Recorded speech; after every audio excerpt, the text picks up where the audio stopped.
Okay, so let's start the session of this morning.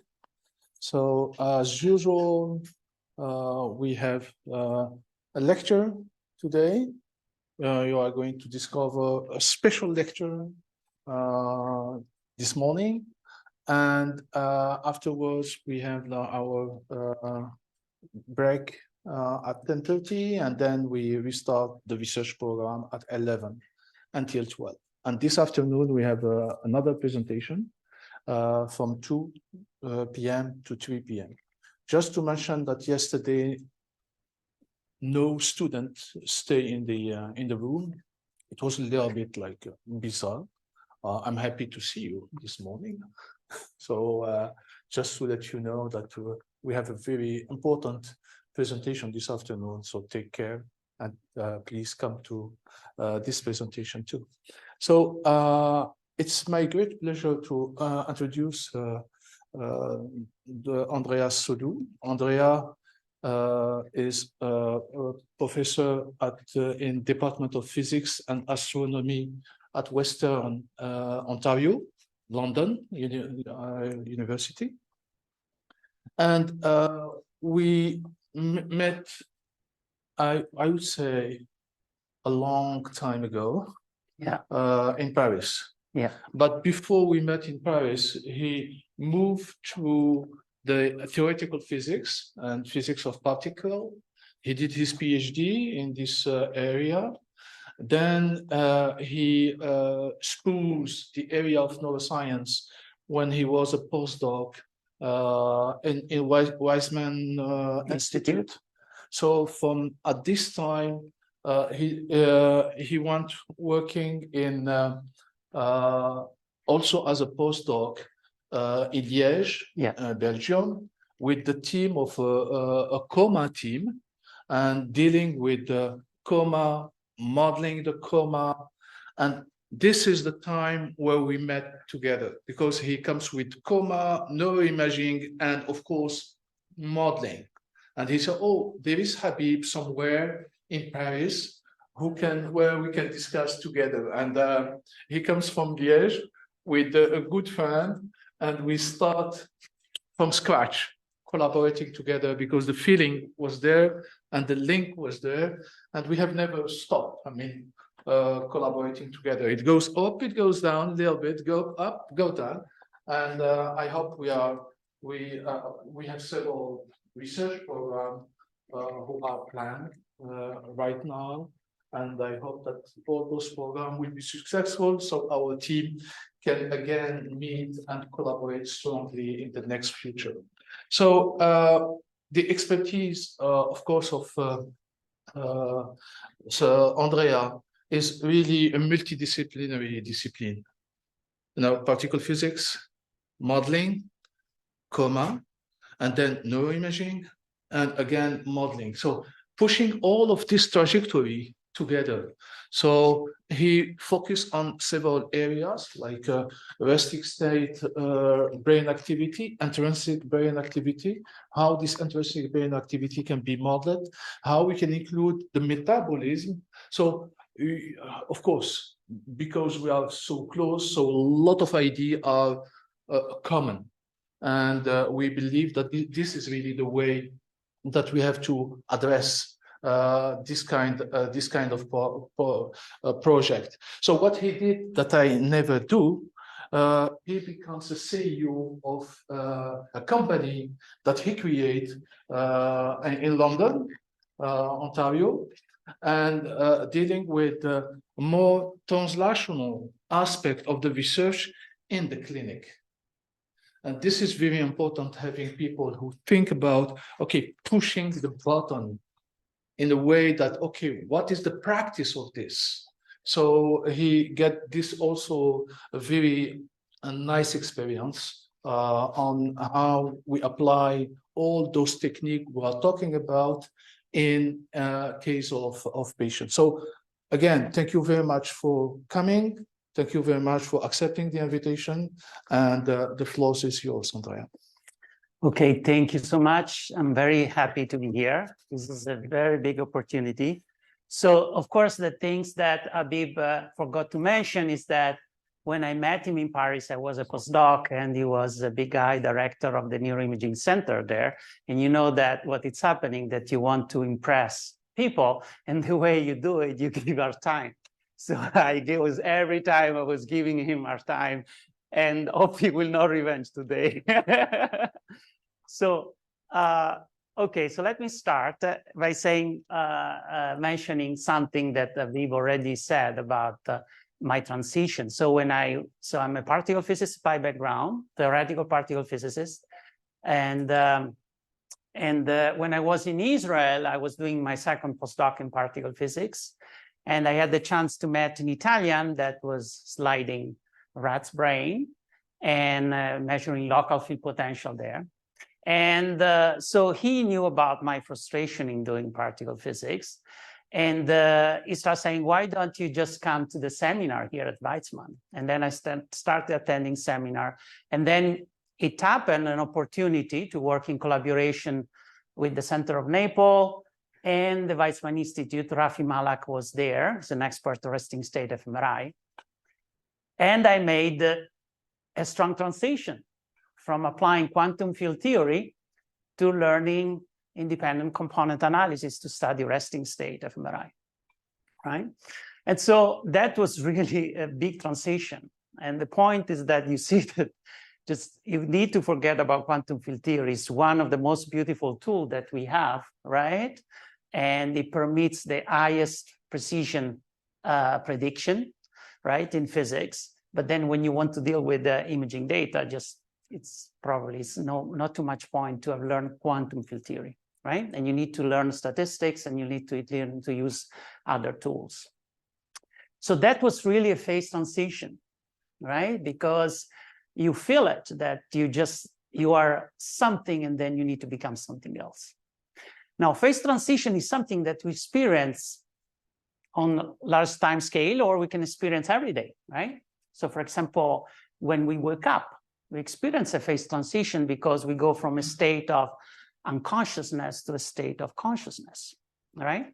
And so what are these phase transitions? And what is consciousness, right? So definitely there is no common opinion about what consciousness is, and we are very far away from knowing what consciousness is. But there is agreement on is that it's an emergent property of a collective behavior, right? So you cannot say that the neuron is conscious, but definitely our brain is, right?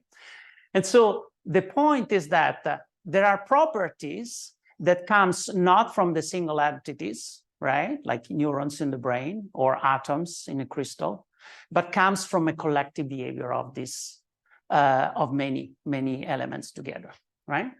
And so what I'm going to talk today is a tool which is called the Ising model that substantially study the collective behavior of different elements, which are called spin in a lattice, and what are the emergent properties that come out when this Ising model is experiencing certain conditions. Okay, so the idea today is really to introduce the Ising model and to see what are the emergent properties, what are phase transitions, and then how to use this tool in the context of neuroscience. Okay, so let me start with what is called the classical Ising model.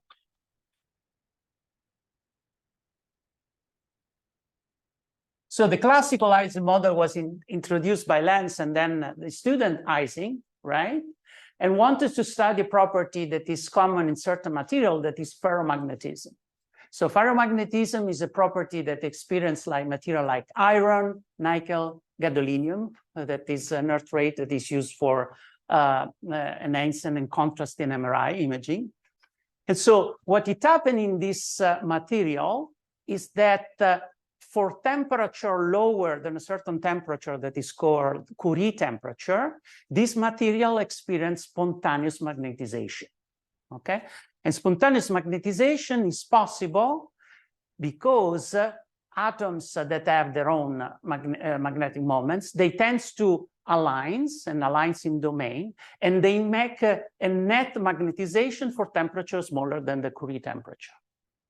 Then what it happens is that when the temperature becomes bigger than the Curie temperature, then the thermal fluctuation destroy this pattern of coherence, let's call it in this way, and so then the magnetization becomes zero.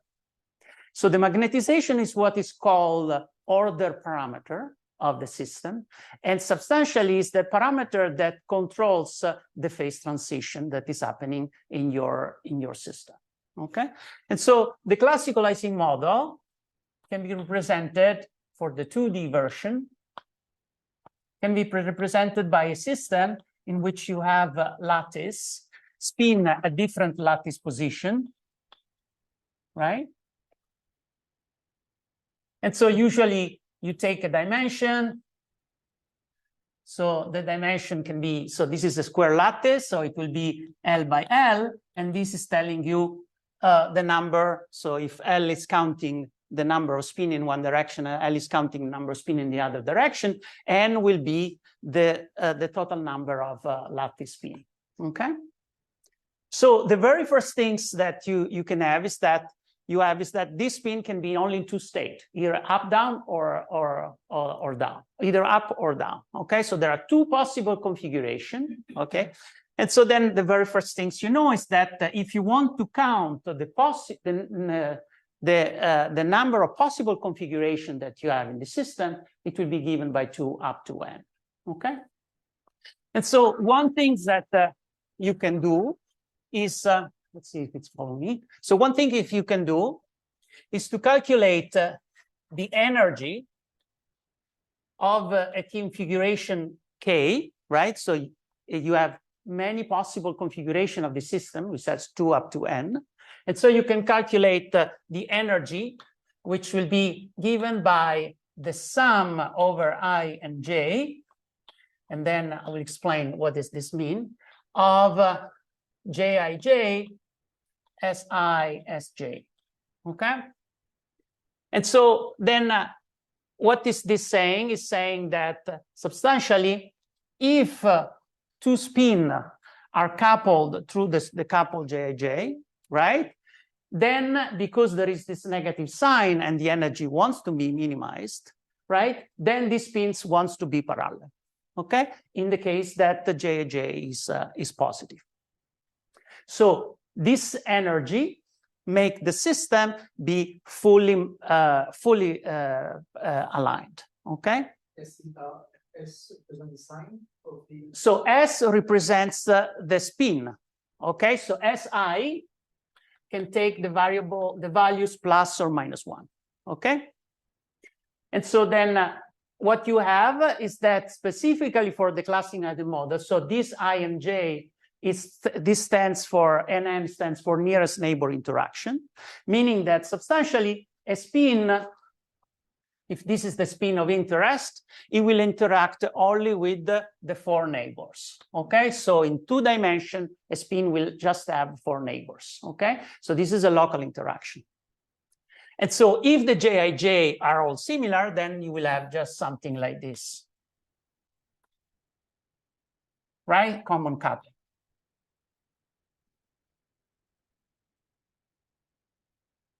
So now, so this is the energy of your system. And then what other ingredients you have in the Ising model? The other ingredient that you have in the Ising model is the temperature T. So the temperature T is the temperature in which this lattice is embedded. And it's like having an oven, right? A stove under your lattice. And so this stove gives the thermal energy to the spin configurations, right? In the form of KT, KBT, K Boltzmann T is the thermal energy, right? And so this thermal energy permits randomly the spin just to be flipped. It kicks the spin randomly and it permits to flip. So now what do we have? We have that given a certain temperature, so you decide what is the temperature of your Ising model, then what it happens is that you can build the partition function of the system which is sum over all possible configuration that go from 1 to 2 and n of what is called the Boltzmann term, which is the energy divided by kT. Okay, so this is the partition function of the system. And given the partition function, you can build what is the probability for the configuration K, which is given by E up to minus EK over K Boltzmann T divided by the partition function. So what is this telling you? This is telling you that given a certain temperature, bigger is the energy and smaller will be the probability of that configuration. On the other hand, the way you can read it is that if you make the temperature goes high, then you allow more energetic configuration to be, right? Because you make this probability bigger by having a bigger temperature, okay? And when the temperature is very low, then substantially the energy, the hot configuration are very unlikely. And so the system will tend to be in a configuration of minimum energy where the spin are mostly all aligned, okay? So now, given a probability, of course, you can calculate what we call the thermodynamic properties, right? And so, for example, you can calculate the average energy, and the average energy is nothing else than the sum of our possible configuration of the energy of the configuration R, K times the probability of the K configuration, right? And then you can do it for the energy, you can do it for magnetization, you can do for any thermodynamic properties. Now, I still didn't say it so far, but you understand that this is a thermodynamic model or statistical model, meaning that there is no time involved. Time is not there, and we don't need to mention time, okay? This is not the dynamical model. So far, you have been presented the neuron mass model, the Kuramoto model, and other modeling. So these are all dynamical models, meaning that time is a key ingredient. And what you have is differential equation that describe how a certain variable will change with time. Here instead, time is not there. Here we have just a way to generate configuration and the way to weight based on the probability to calculate average quantities. And what you're interested is to see how these average quantities change with temperature, okay? It could be a hidden temperature, right? Sorry? The time could be hidden temperature. No, the time is not could be hidden in the temperature. The time could be hidden in the fact that so you fix the temperature. So the temperature is your working parameter. Okay, then substantially you generate configuration, and that is where the time can be hidden. Okay. And so now, for example, you can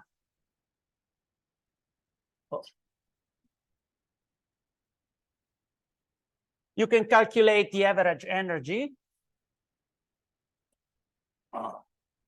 You can calculate the average energy, and you can plot it versus temperature, right? And you will see a behavior of this type, right? So the energy tends to increase with temperature as we expected. And why we expect that? Because as we said, when the temperature get higher, configuration with higher energy get more plausible. And so then you expect that the average energy will increase. And what it happened to magnetization? So magnetization is nothing else than the sum or the average over all the configuration of, over the lattice size from I to go to n of Si, right? So the magnetization is nothing else that you take the sum of the spin and you calculate the average, right? You divide by the number of lattice size. So this is telling you if the system is order or disorder, right? Because it's telling you that the spin tends to be aligned or randomly in different direction. And so what it happens is that when you calculate the magnetization versus temperature, you see a very interesting phenomena.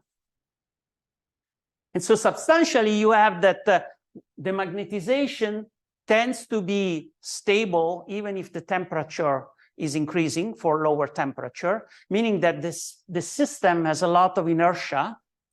And then sharply, at a temperature that we call the critical temperature, they have that the magnetization drops drastically. It tends to zero, okay? And so what it happens is that you go from a phase that is we call order phase or ferromagnetic phase to a phase which we call disorder or paramagnetic phase, okay? And so this TC or critical temperature for the Ising model is substantially what physicists call in condensed matter the Curie temperature. That is the temperature so is the temperature fixed the limit is such that when the temperature passes the critical the Curie temperature or the critical temperature, the spontaneous magnetization, for example, of iron will go away. And so the iron becomes from spontaneously magnetized, meaning that the magnetization is different from zero, to the situation in which the magnetization is zero. Okay, goes from the ferromagnetic phase to the paramagnetic phase. Okay, and so then this transition is called phase transition. Okay, and M is what we call the order parameter. Okay, which substantially is controlling the phase of your system. So now this is the phase transition experienced by a two-dimensional Ising model is a second order phase transition.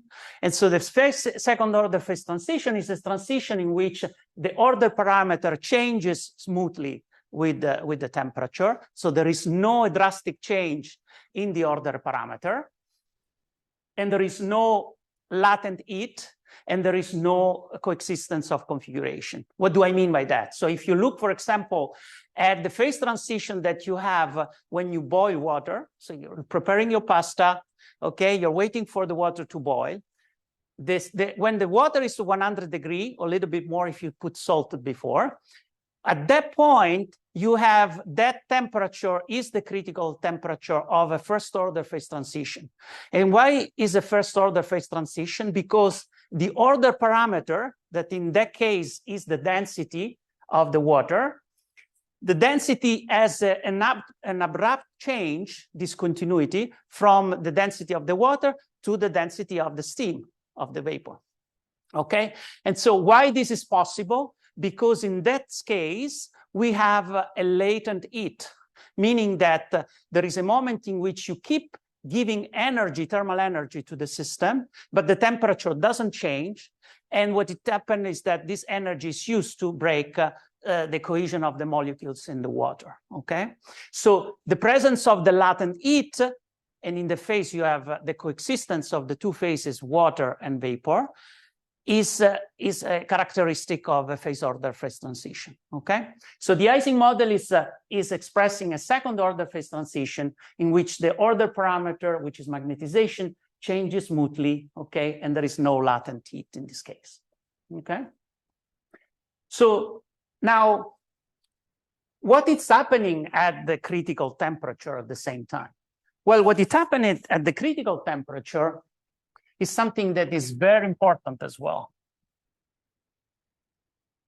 So if you look at the behavior around the criticality, well, it happened that properties like the order parameter or susceptibility, which measure how magnetization changes with temperature, or the correlation length, that I will explain what it is, they go, so this observable, okay, they depends on T minus Tc over Tc up to a certain power.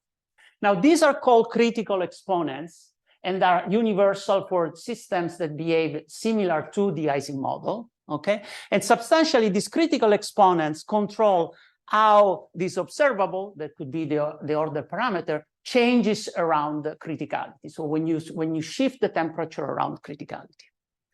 Now, what it happened is that if you look at the way the correlation length of the system, this correlation length with temperature has a behavior that goes like this.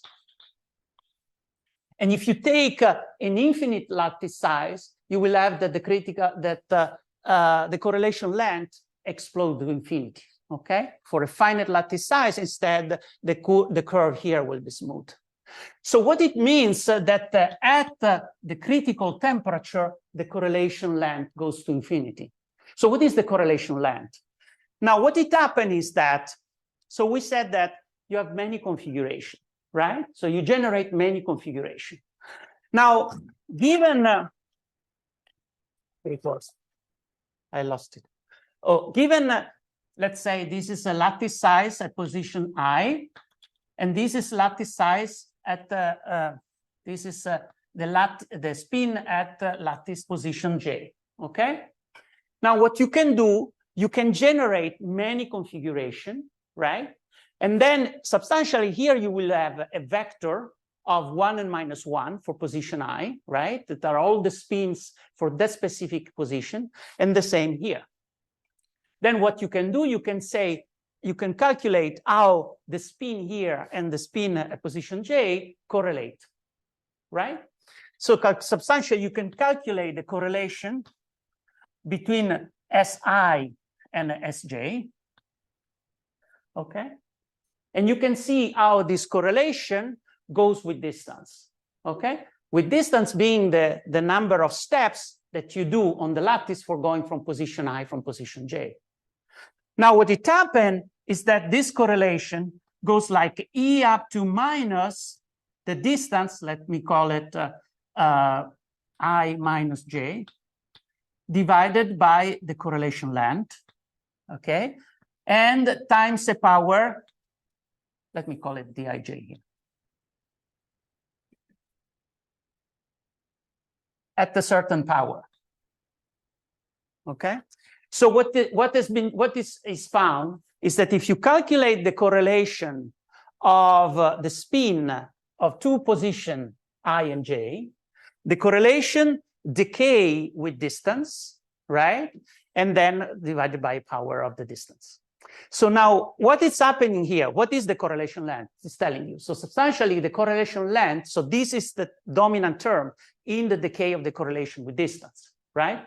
And so what you have that if you take distance that are bigger the correlation length, substantially your correlation is down, right? It's completely down because it goes like 1/E, right? So you have that the decay, it's exponentially, it's an exponential decay with the distance, and is controlled by the correlation length. So bigger is the correlation length, and bigger is the distance at which you will still see correlation in the lattice, right? So now what is happening at criticality if the correlation length goes to infinity? But if the correlation length goes to infinity, substantially this exponential goes to 1, right? Because the exponent goes to 0. And so then you experience that the correlation just go like a power of the distance. And so this means that at the criticality, all the distance becomes relevant for correlation, right? So there are no spins in the lattice that do not talk. And so that's the beauty of the Ising model, because our starting point was that each spin sees only its nearest neighbors, right? So a spin is only substantially interacting or coupled to the 4 nearest neighbor. But then at criticality, it happened that because the correlation length goes to infinity, even if a spin sees only its neighbor, then it can still interact with the spins that are very far away on the lattice, okay? And so this is we call an emergent property, right? So the lattice, this approximation is only true around the critical temperature? No, this is it's yes for different temperature. And then what you have is that at criticality, because this is a function of temperature, okay? And then at criticality, you have the correlation length explode, okay? And so because the correlation length explode, then it makes relevant the correlation of any position in the lattice, okay? And so then the system starts having a global behavior, right? And so then what this produce? Well, this produce that if you simulate an Ising model at the criticality, you will start seeing the creation of domains, regions that have all spin up or all spin down, and this domain may have different length, okay, different size, okay? So you go from a situation in which the system is frozen at very low temperature, so mostly all the spin wants to be aligned. The situation in which the system is fully disordered at higher temperature, where substantially the Ising model looks like a pixelated image, where you have all black and white, right? All spin up and spin down wherever, right? And the cluster are very small. And then you have the situation at criticality in which you have the formation of this domain of coherence, okay?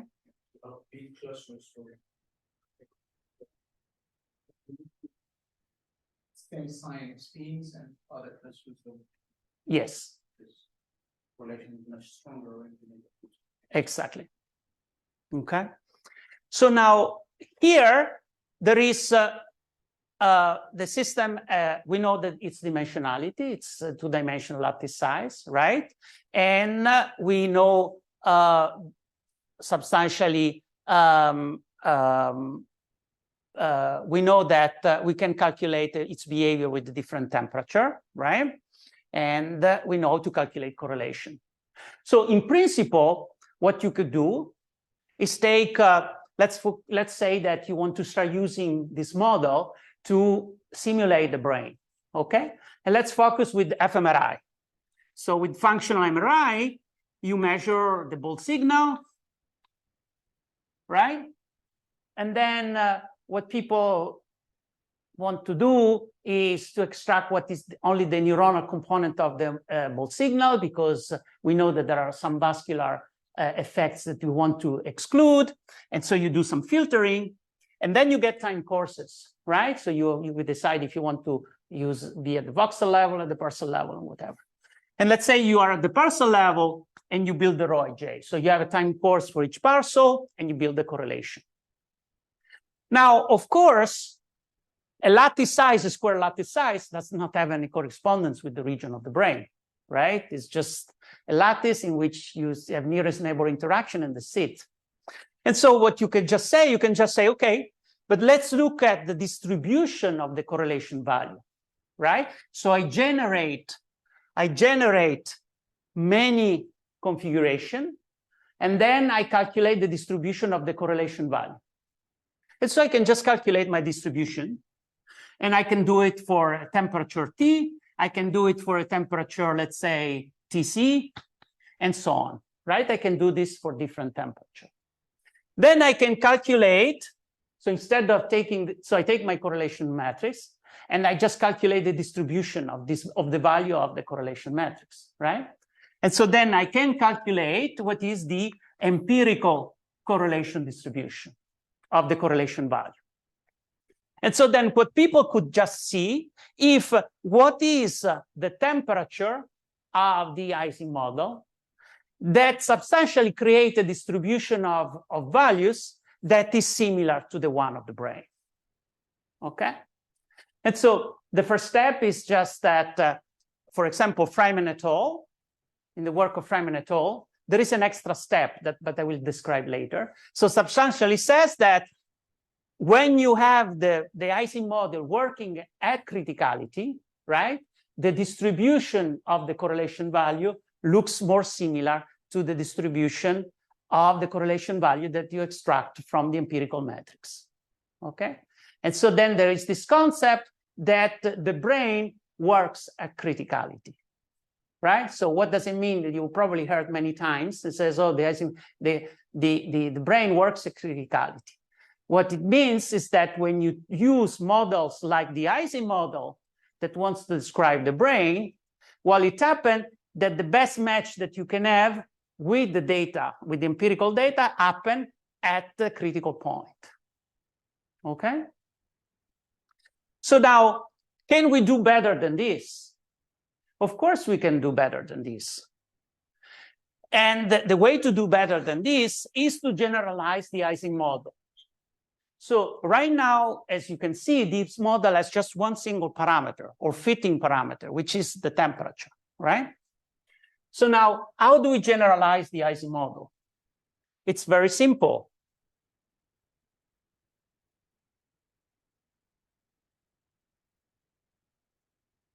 So to generalize the Ising model, substantially, you keep this Jij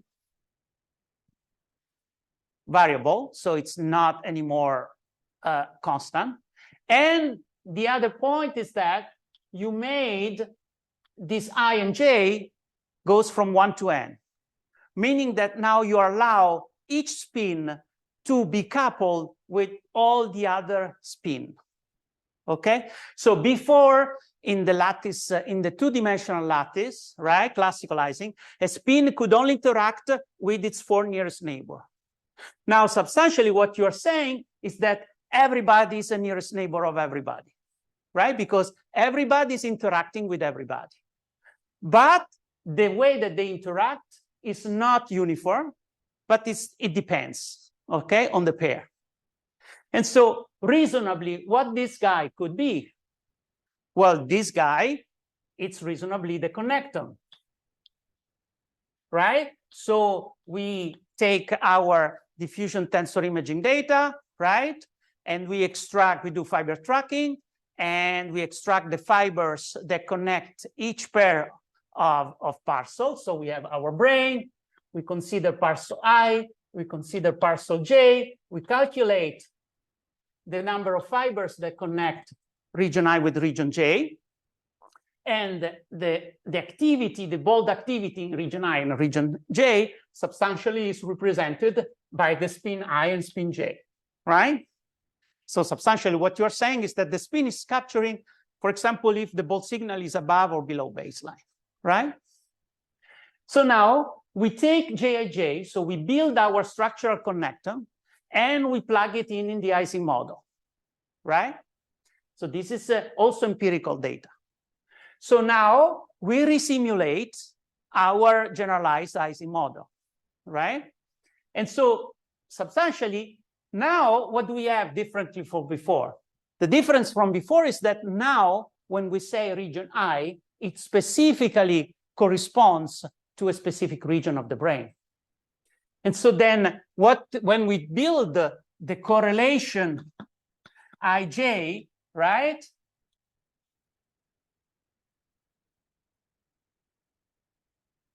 When we build the correlation Ij between spin I and spin J, then this can be now matched with the rho Ij empirical, right? Because we did this, now we have a one-to-one correspondence between the element of the correlation matrix as calculated by empirical data and the elements of the correlation matrix as estimated by our model, right? So we have, by just using a model that has one single parameter, T, temperature, we have the possibility to estimate rho Ij and calculate if our match with the empirical data. And so what you do, you simulate, of course, rho Ij for different temperature, right? And you try to see which one is matching the empirical data. And then we call T star the temperature of the best fit. Okay? But so this is very simple, right? So you have your Ising model, you just plug in Jij, you calculate configuration of SISJ, you calculate the correlation, and then for different temperature, and then you extract the temperature, give you the best fit. Okay? But so now the point is that how do you calculate the configuration? Because this is the missing ingredient. You still didn't tell us. So to calculate the configuration, the possible configuration, what we use the Metropolis algorithm.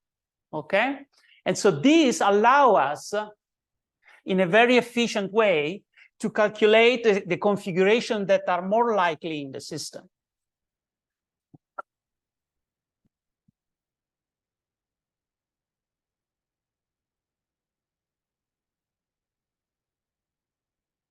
And so what do we have? What is the Metropolis algorithm? And how it works. So substantially, it works like that. First step, you start from a hot configuration.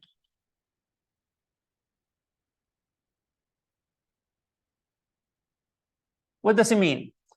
It means that you just pick one random configuration, okay? And in principle, that configuration can be very energetic, right? Because there is no reason not to be, right? Then what you do for second step, so you calculate the energy of this configuration, let me call it E initial, right? Then you flip one spin randomly, okay? And you calculate the new the Q energy by just flipping one spin. And the energy, let me call it E final after the spin flip. Then what do you do? Well, if E final is smaller than E initial, because we know that the system wants to evolve towards minimization of energy, then you accept the flip.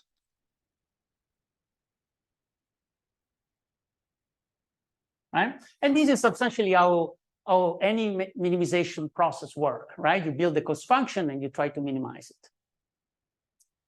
But we don't stop there. And why we don't stop there? Because we have temperature. And so what do we do?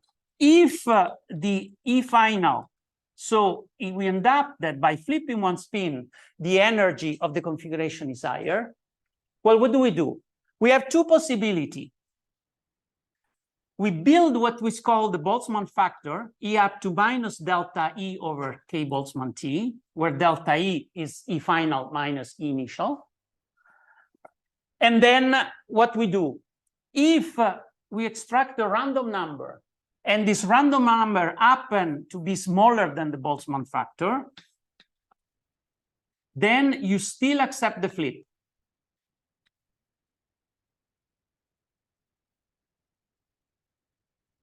If R is smaller, then no acceptance.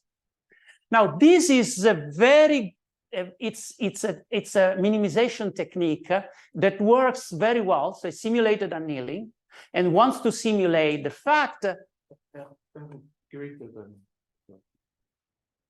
Oh, sorry. Thanks.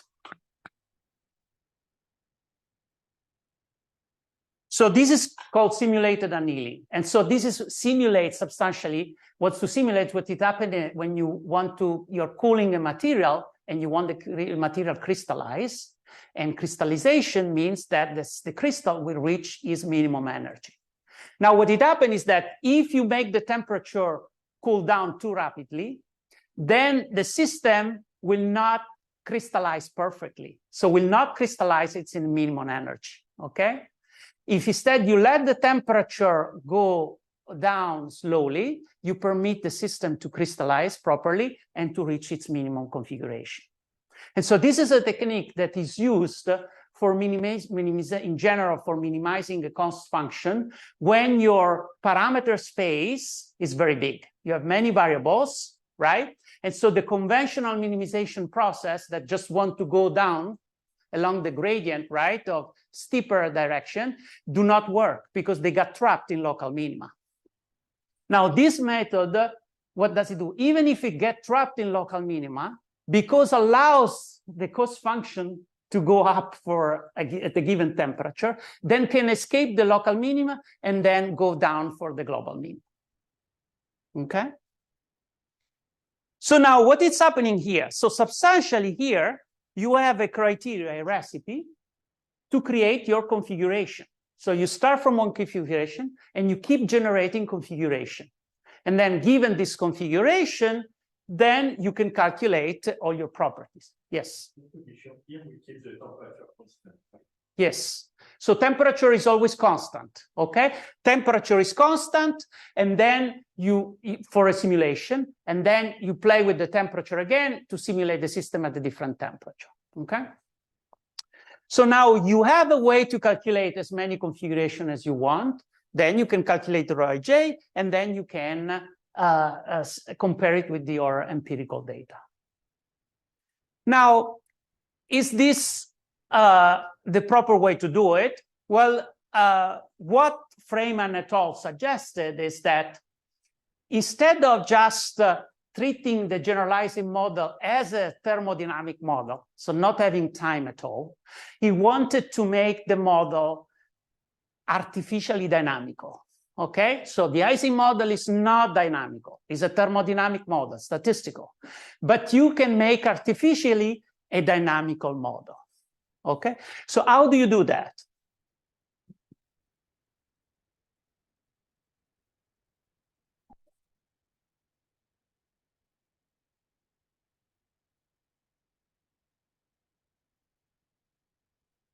So the way you do it is the following.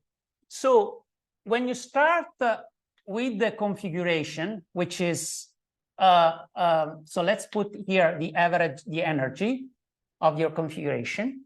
And let's here put the variable number of flip. Okay?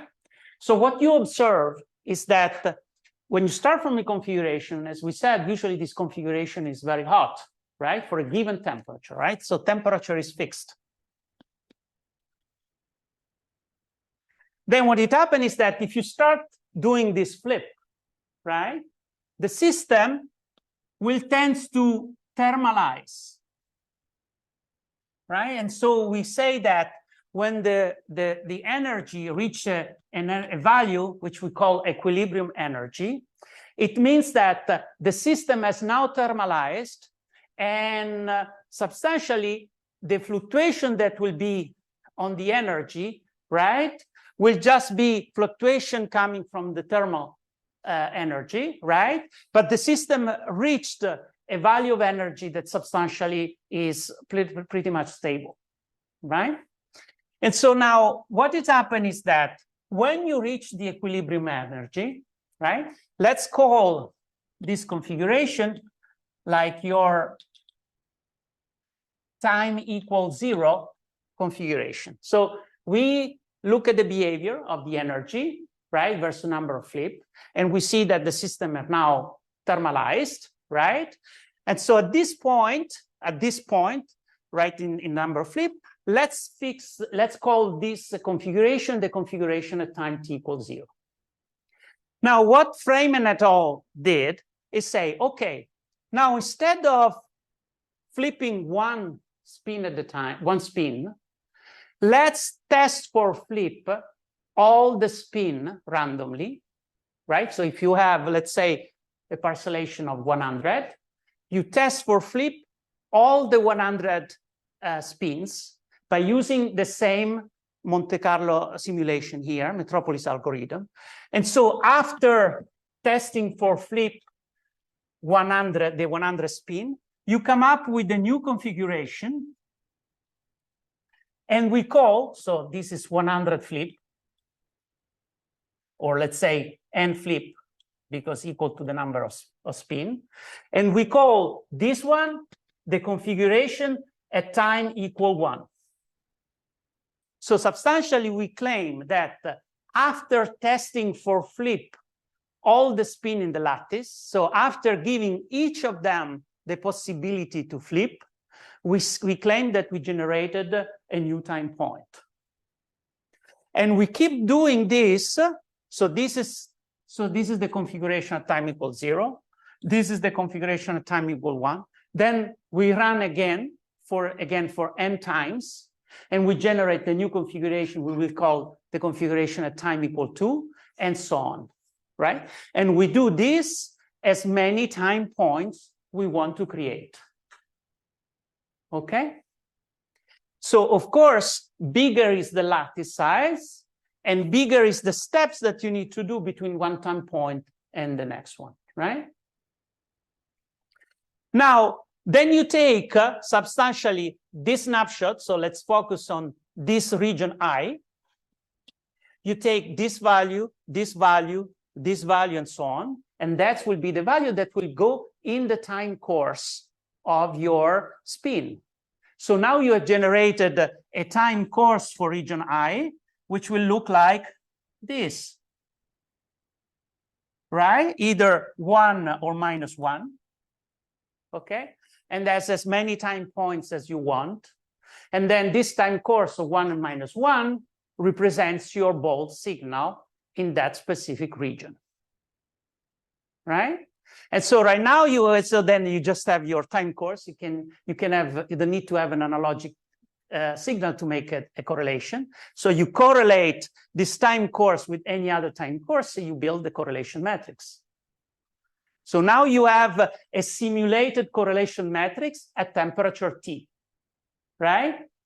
And the dynamic is the dynamic that you want to simulate. So this step could be 1 second, could be 1 millisecond, could be 200 years, right? It doesn't matter, right? Because we didn't say what it is, right? What we just defined as time interval is the time that is required for all the spin to flip. And in principle, what one could test is that, okay, maybe you don't want to do 1 iteration. Maybe you want to do 2 iterations to claim that you're generating the second time point and so on, right? So one could calculate what is the best number of iteration to do in order to get the best simulation of the empirical data.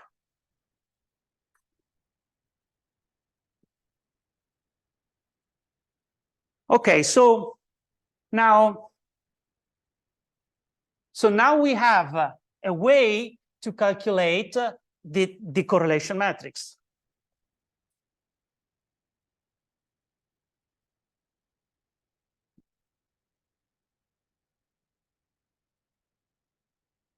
So the idea is that you have DTI, you extract the JIJ, you take the JIJ, you put it in the Ising model,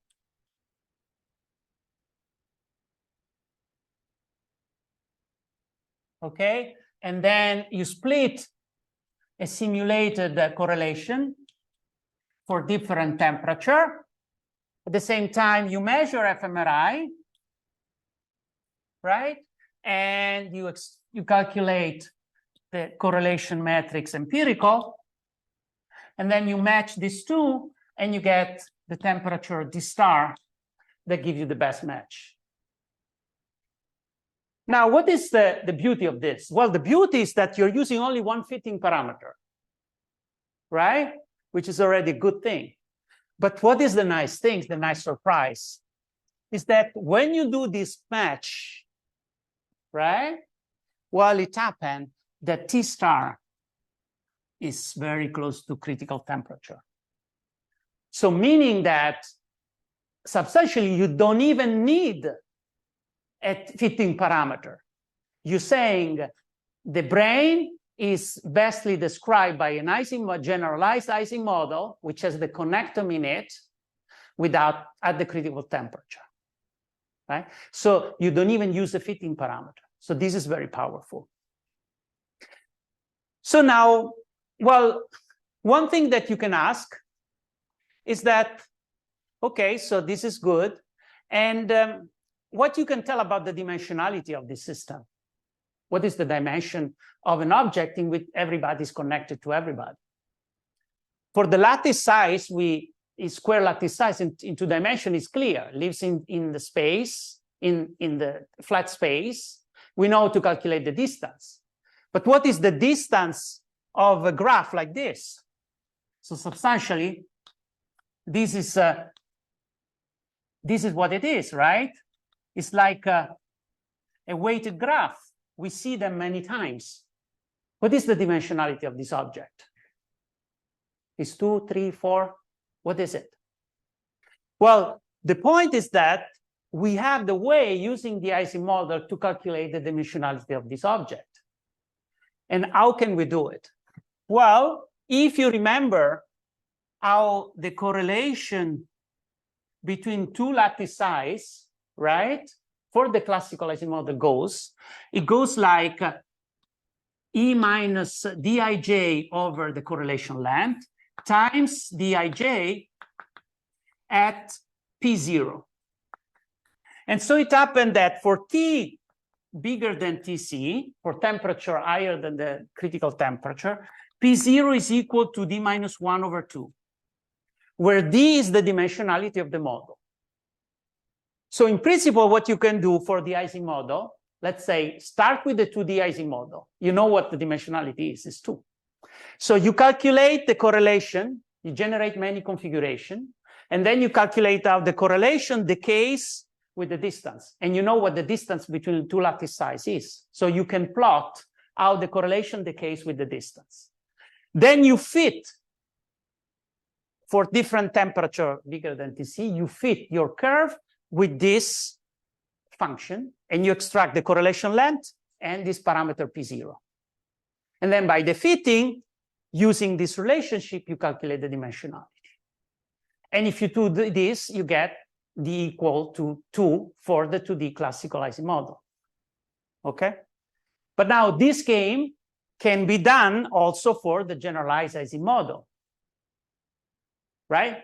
But the problem is now, well, for the generalizing model, we don't know the distance. Because these guys, we don't know where they are.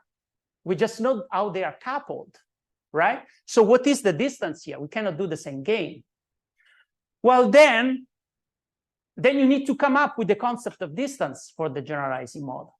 And the concept of distance is that dij could just be the inverse of the coupling, right? I'm Italian. My friends are in Italy, right? Because I moved here very old. So I'm very much connected to people that are far away. So socially, to describe social behavior, right, my interaction, if I use the physical distance, I will be completely off, right? What it's important is the relationship. So regions in the brain that are even far away, if they are connected by many fibers, they still will be correlated, right? So then we can define this new abstract space, right, in which the distance is just the inverse of the coupling, okay? And so now what do you do? Well, you start taking configurations, right? You start taking lattice size, you calculate the correlation as we did. And then for this two lattice size, you know the distance, which is 1 over jij. And then you plot the correlation of ij versus 1 over jij substantially. And then you have the curve that describes the decay. And then you do exactly the same game. You extract the correlation length and you extract P0. And through this relationship, you can extract the dimensionality. And so what it happened when we do this calculation is that the dimensionality of the generalizing model happened also to be 2. So our brain is flat, it's not 3D. When you see in this space, in the space of the connection.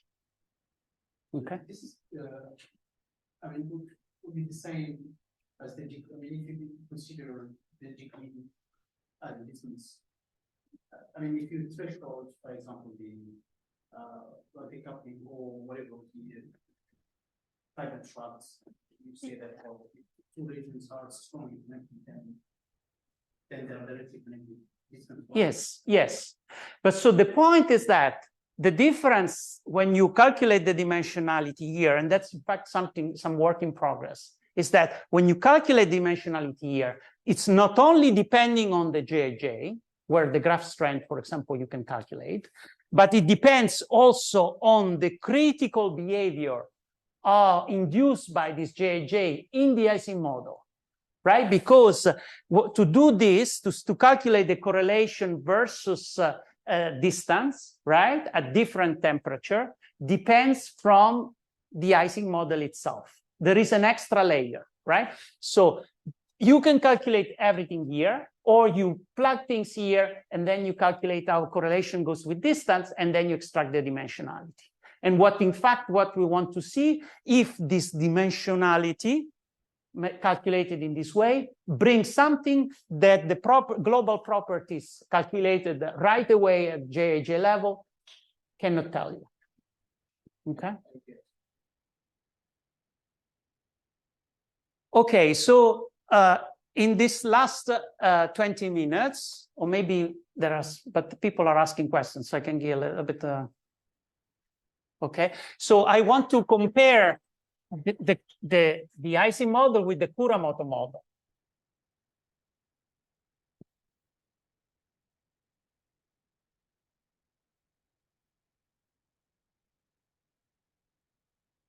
So what is the Kuramoto model? So Kuramoto model is a model of synchronization. You saw it already, right?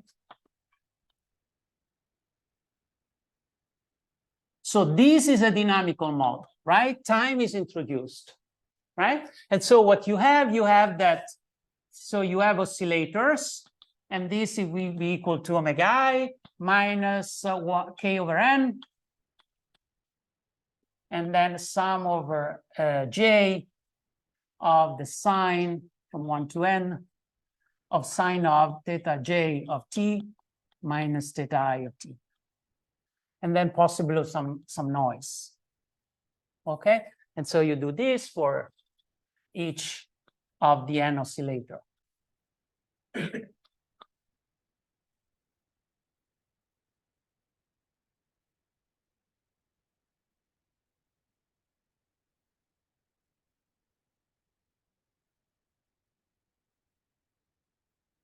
Okay? And so what do we have here? What it happened, we know it works. So each of the oscillator, right? So the general I will oscillate with their own frequency, right? And but then there is this extra term, which is coupling each oscillator with each other, right? And so then at the end, what you have is that if, let's say, theta j is bigger than theta I, right? So on the phase space, on the space of rotation, right? We have, let's say that this is theta I, and this is theta j, right? So theta j is adding ahead of theta I, right? So theta j.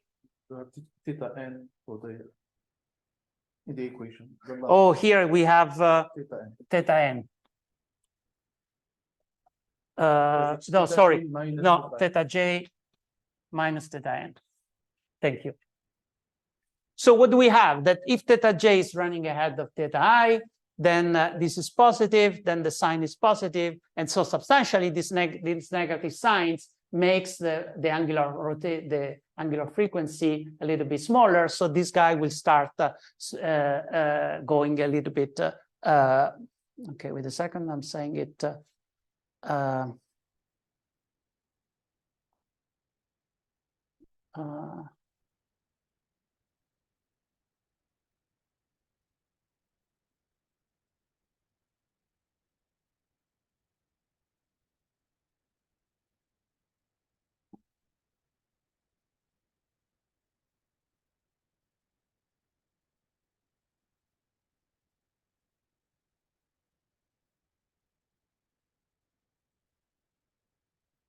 Let me check, because I think I'm getting it wrong.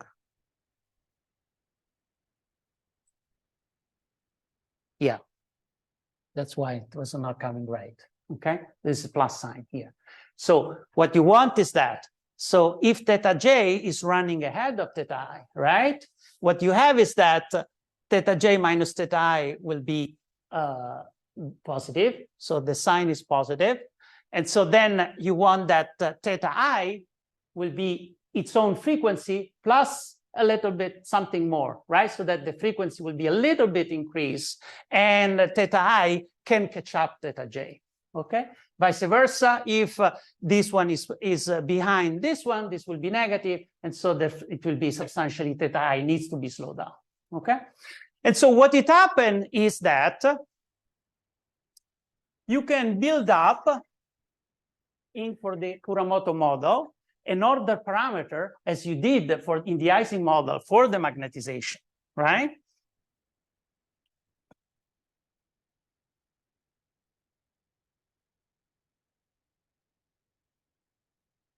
And so the order parameter in this case will be, so you can calculate R E up to I C, right? Which will be substantially the sum over J, or the average, from 1 to n, with n number the oscillator, of E up to I theta J, okay? And so this is for a function of time, and these are both function of time, okay? And so this is what we call the two order parameters of the Kuramoto model, right? So this is the measure the global phase of the Kuramoto model, and this measure the coherence in the Kuramoto model, okay? And so what is happening substantially here, they are complex number, right? And so this complex number tends to be aligned, right? Sum up to the a big positive number if the phases tends to be the same, right? And so you want, so if the theta j tends to be aligned, then the absolute value of this complex number tends to be big. So R tends to be big, okay? And so what you can do, you can plot the average of R versus K, where K being the coupling, right? So Kp is the general coupling of your oscillator. And what it happened is that the behavior of this order parameter will look like this. And so here there will be a critical coupling that's telling us substantially that if the system is not, the coupling is not sufficiently big, the oscillator will keep doing their own stuff. They will not show any collective behavior, right? They will behave independently. But as long as the coupling reach a critical point, then the system starts showing coherence, and the oscillators start to synchronize. Okay. So what is happening here is exactly what is happening in the Ising model, right? Where K is, so if we can see things in parallel,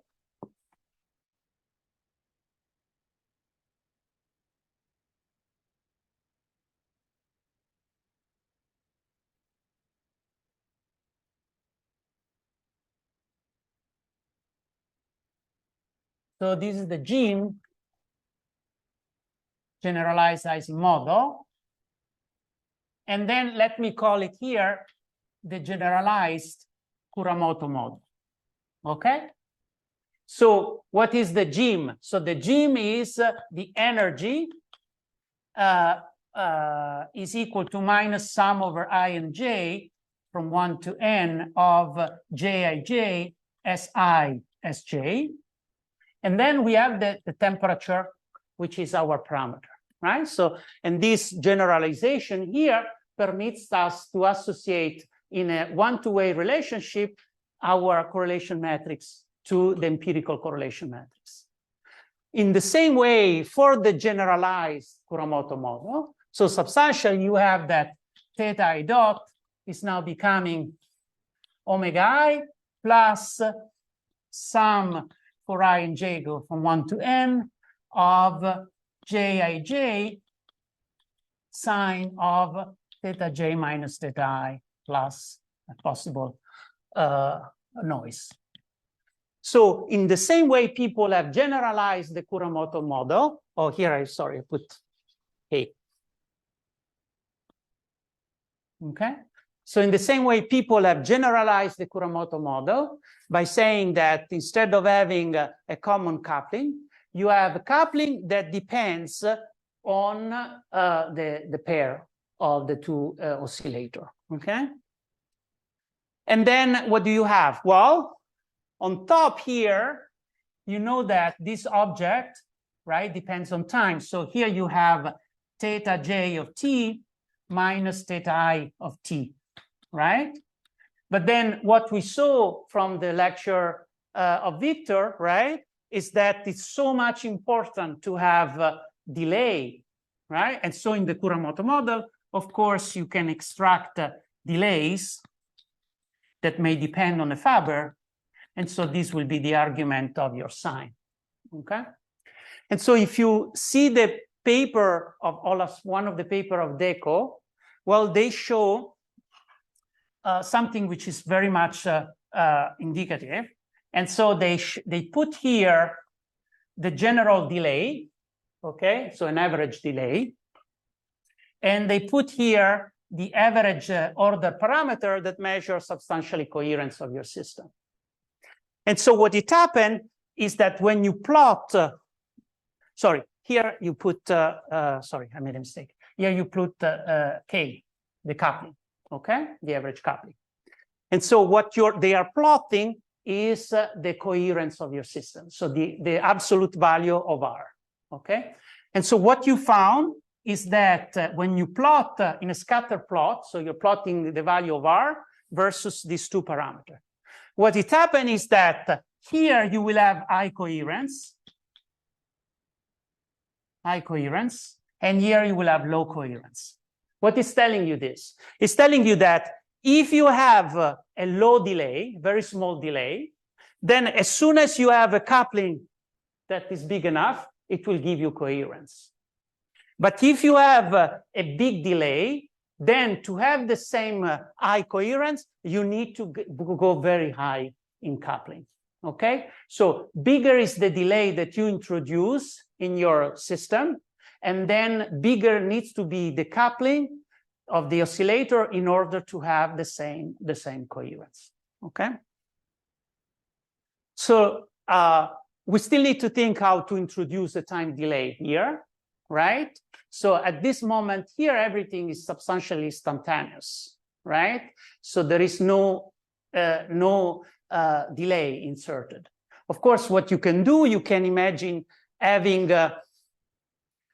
for example, let's say that we have only two regions, right? Si and Sj. So what you can think of doing is that if this is delay with respect to this, you simulate time here. Let's say you do 3 cycles of simulation, and only when you have 3 cycles of simulation here, you make a cycle here, okay? Indicating that there is a delay between the two spins. But this is something that we still need to figure it out. Okay, I think I would stop here. Just one last comment is that, so here, what we simulate the Bolt signal, okay? And so then in the research talk later on, it will be clear that we are not, whatever it is, the Bolt signal, that's what we try to simulate. Then what is the origin of the Bolt signal? Then it's a different fact, right? Okay, thank you so much.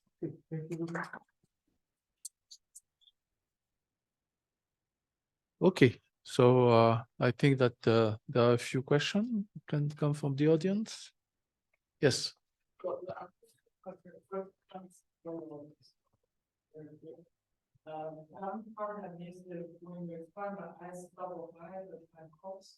Why it's only 1 and minus 1. Because Si, by definition, it can be either up or down. So the two value that the spin can take, it's either +1 or -1. So it's a time course for the sign of the spin. Yes, it's a time course for the sign of the spin. So then how do you fit this to fMRI data? Because fMRI data, well, so fMRI data is an analogical signal, right? So if I look at the spontaneous activity, that's what it looked like, right? And in principle, if I want to be, right, if I don't care about the defined fluctuation, I may just say, okay, here it's plus, here it's minus, plus, minus, plus, minus, plus, plus, minus, minus, right? So I can just set my average fMRI signal and then say the signal is either plus or above, and then I simulate, I capture that being above or below baseline. But each plus and minus has its own feature, right? It's not like a spectrum. Yes. So then what I'm substantially what I'm saying is that the amplitude is irrelevant. Yes. And another question, I don't have lot of background on this model, but it can look similar to something like for instance, the adoption process. You have a covariance matrix, the correlation between two like elements or two brain area can be defined with exponential kernel. For instance, the correlation depends exponentially to the distance. Yeah. The distance can be in any space. So I can also use DTI to inform this kind of covariance matrix. What is the difference between this adoption process, which sounds more general than physical model? Would you compare these? I think so. Yeah. I think they're comparable. As long as that behavior, that model shows some critical behavior, then they will be very similar. Okay, thank you. Yes. So I think let's follow Zheng's question. So basically, the Ising model can be generalized to high-dimensional states, right? I mean, instead of having spin down and up, you can have like, for example, it's called POTS model. And so we played a little bit with it. And so instead of having just two possible state, 1 and -1, as let's say as spin 5 objects, so it can be -5, -4, -3, -2, -1, 0, 1, 2, 3, 5, right? And so we were thinking that by using the POTS model, and then you simulate in exactly the way as the Ising model, so it's very similar properties. So we were thinking that by doing so, we could better capture the analogical nature of the Bolt signal, but it happened that no. So when we simulated, in fact, the Ising model with 2 states does already a good job. And probably this is due to the fact that maybe we need to simulate the artificial introduction of time in a better way. Yeah. Right? Meaning that if the system is more analogical like, maybe instead of just making one iteration of flip to tell that you generate your second type point, you want to give more time. So you want to do 2 flip or 3 flip because you want the system to interact more. I don't know. Yeah. I think I asked enough questions during the lecture. So. Okay, so let me ask for a few questions about the Ising model. So in the brain, when you start talking about the emergence property, yeah, with the Ising model, yeah, and in the brain, everything is emergent. Yeah, very there much is so. no function who is not an emergent property. You agree? Yes, of course. Okay, so in the Ising model, you just give me. I am not like you. I mean, a physicist who knows exactly the physics.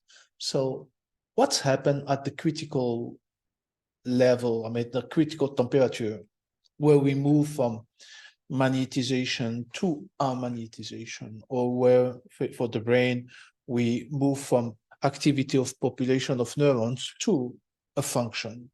So what's happened physically? I mean, exactly. So I understand for when you have this water molecule, you separate between hydrogen and oxygen, and then you have vapor. So that's the physical process where we see like an emergence property changes in the physics. So what's happened exactly at this TC from the physics point of view? Yeah, so it's a difficult question. Okay, so what is happening is that you have the condition for a cascade of interaction, right?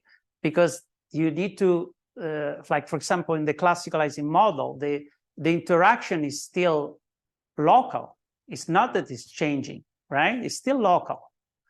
But you have this cascade of interaction that permits the interaction to to propagate through the system, Mhm. right? And so at that critical temperature, there is this balance that is created between disorder and disorder that permits this phenomenon to happen. Okay.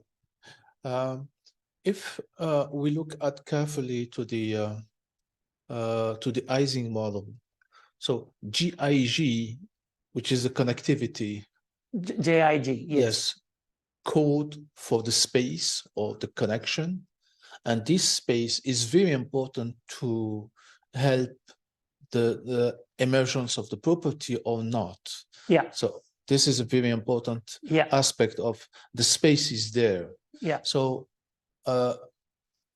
I try to figure out the way that the Ising model, critical temperature and so on, can be related to the entropy of the system. If you have particles who are within this space that you fixed with this geometry, and now I see how those particles within this space are going to behave.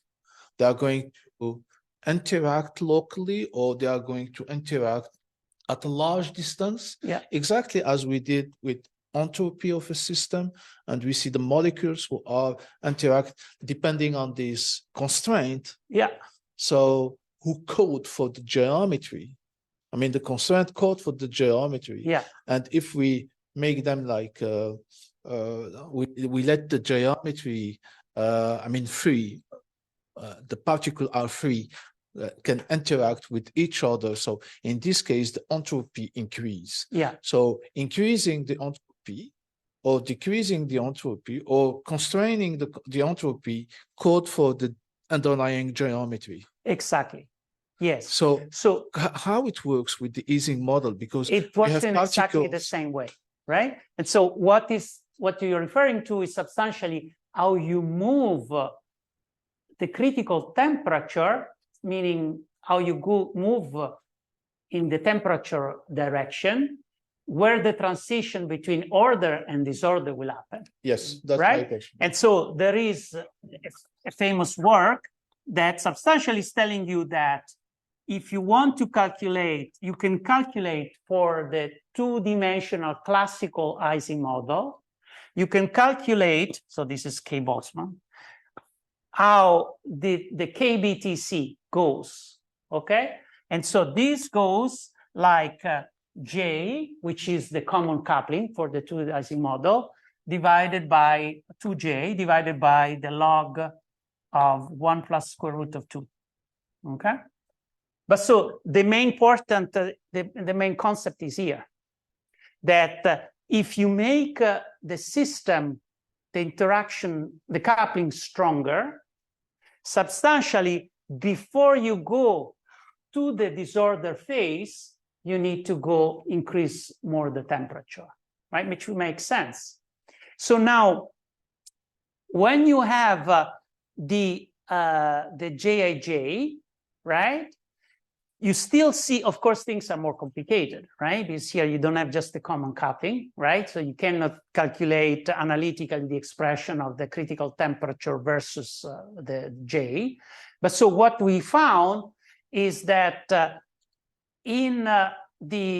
what we found is that, and that's something that I will show later, is that TC goes with the dimensionality of the system.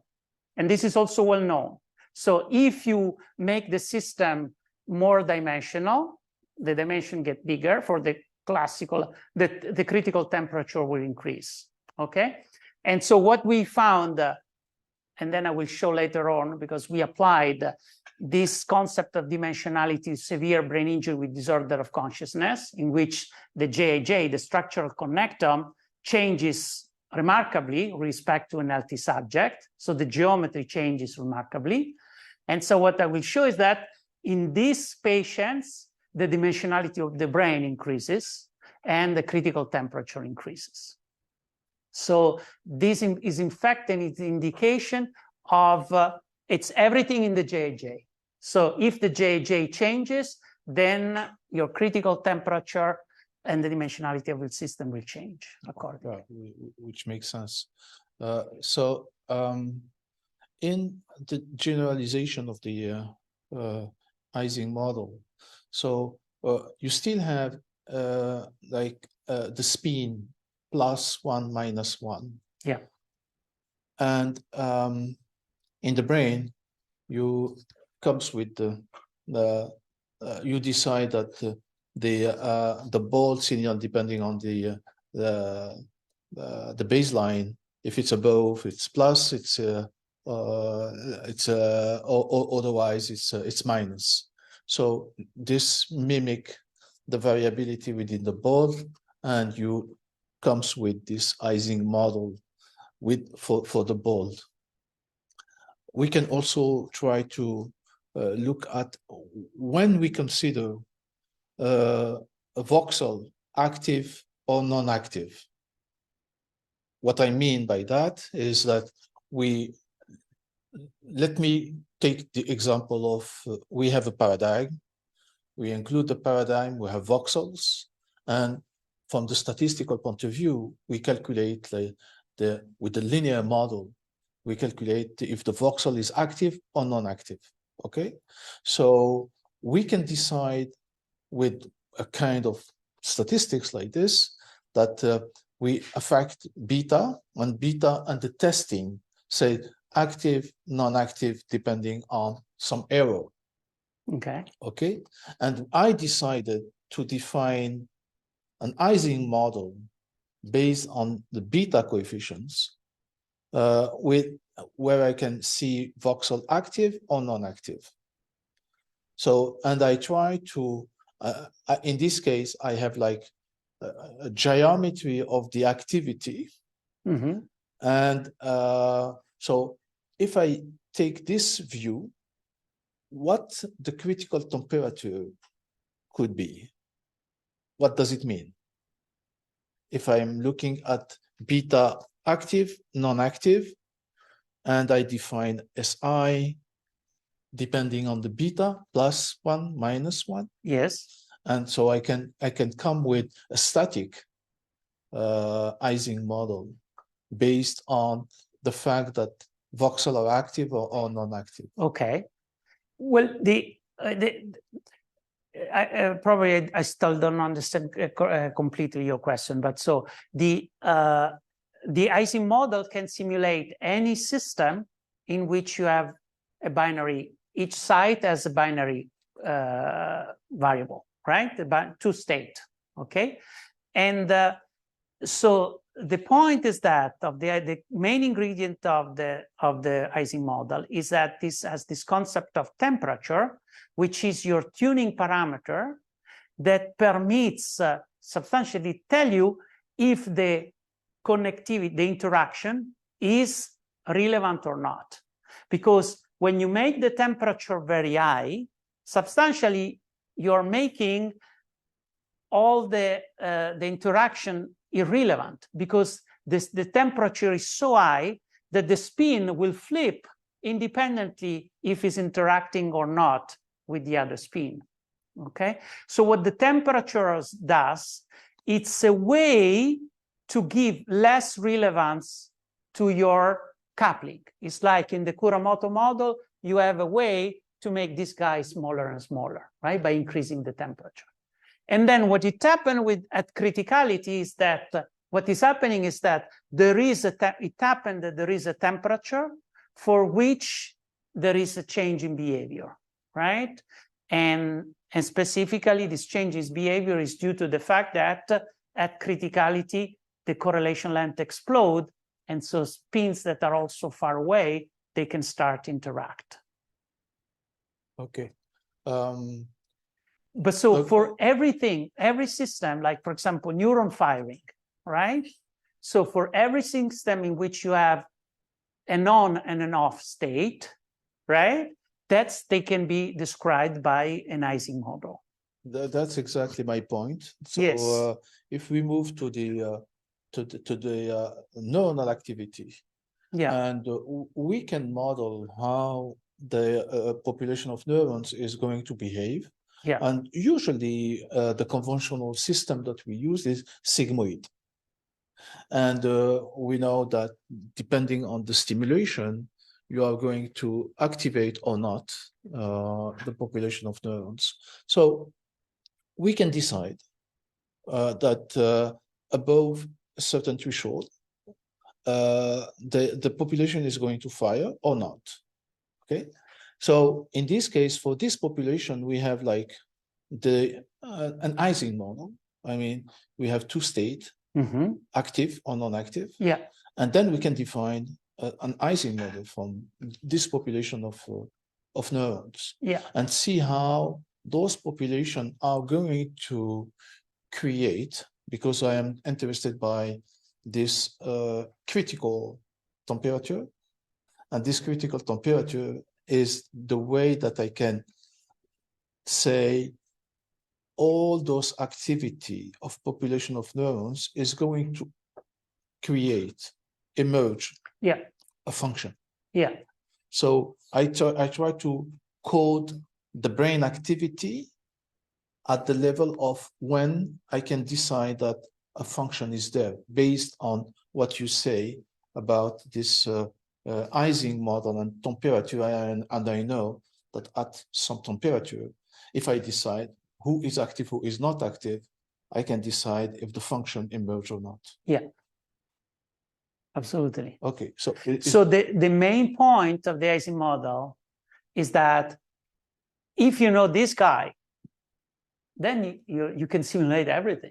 Sure. Which is the same things. If you know this guy, you can simulate. So the problem is always, what is this guy, right? So for the C elegans has been mentioned, right? So there is complete mapping. So in that case, you can take that structural connectome, right, and put it there and simulate the neuronal activity of the C elegans, right? Yeah. And you can see what is the critical temperature and what it means for the C elegans to be at the critical temperature. Because again, that's the point, right? So when you simulate the Ising model and you set this parameter temperature, this is not the temperature in your brain, right? What is this temperature? When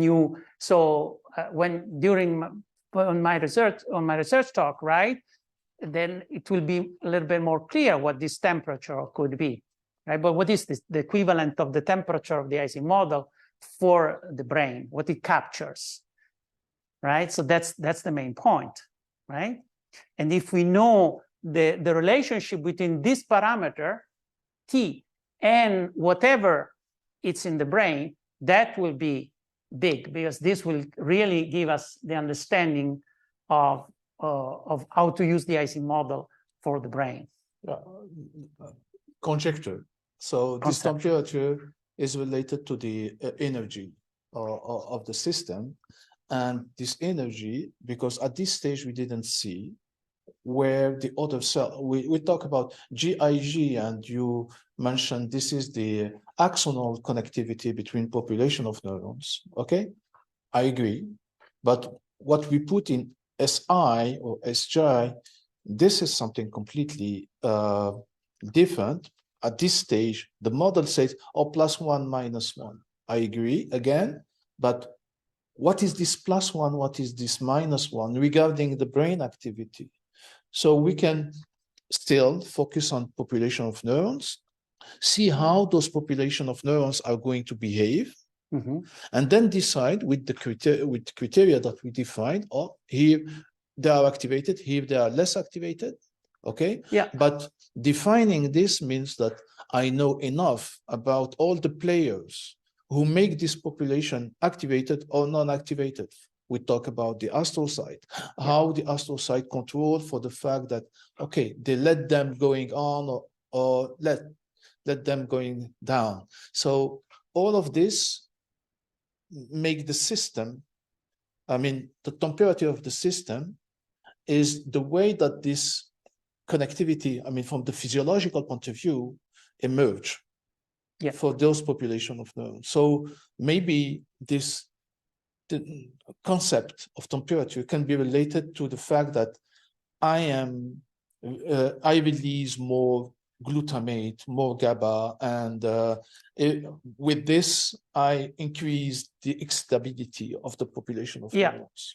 I can say something right now that it will be iterated later. But so if you plot the average of the spin frequency versus temperature, right? So you look at your spin, right? Now you generate spin, right? Time courses, and you see what is the frequency of flipping, right? Well, what you happen is that the average frequency of flipping increase with temperature, right? And so then now if this is the frequency of your ball, wants to simulate the frequency of your ball signal, then it means that when you go to higher temperature, your ball signal should have higher frequency.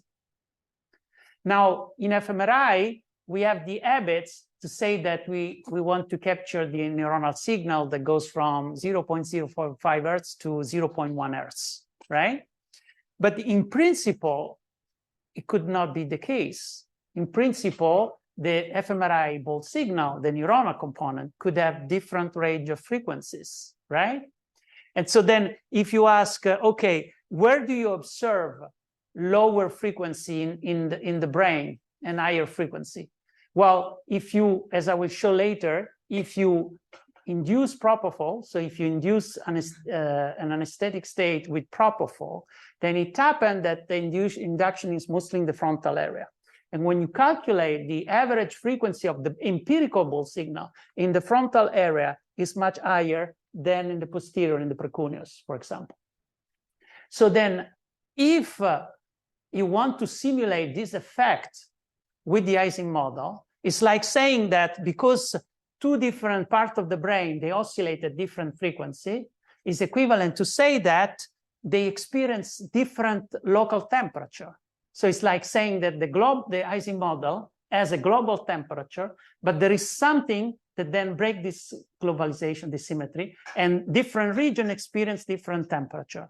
And then the regions that have higher frequency are the one that needs to be at higher temperature, and the one like the precuneus that have lower frequency needs to be at lower temperature. But then you look at the metabolic activity, for example, as measured by FDG-PET, and then it happened that under anesthesia, mostly it's the frontal regions that are depleted metabolically. And so then, according to this, it means that the temperature needs to go inversely to the metabolic activity, meaning that if a region is more metabolically active, it's like has lower local temperature, and the signal needs to oscillate with the low frequency. And instead, if the region loses metabolic activity, then it starts, in fact, oscillating very fast. It's like it's losing its classical dynamic of oscillating slowly, and it starts behaving in a very excited way in terms of time behavior. I have some comment, but anyway, I'm going to stop here, and then we'll move to the after that. Okay, thank you.